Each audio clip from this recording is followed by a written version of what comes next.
yote yanafanya nini?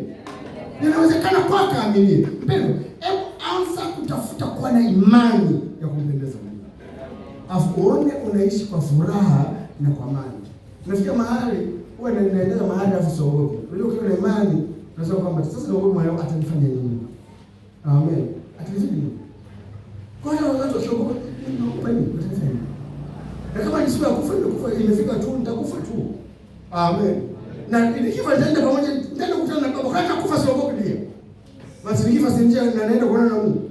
Basi taweza kumwona Mungu na mwili huu. Lazima niwe na mwili mwingine ule usioharibika.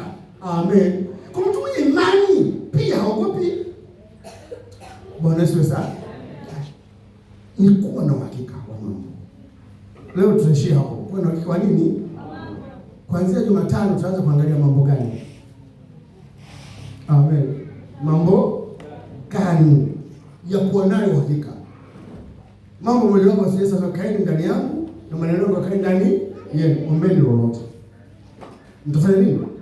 Kwa miongoni mwa mambo ya kuwa nayo uhakika uko wapi? Ukiwa kwa Yesu una uhakika wa mambo yote. Amen. Hebu swali Mungu.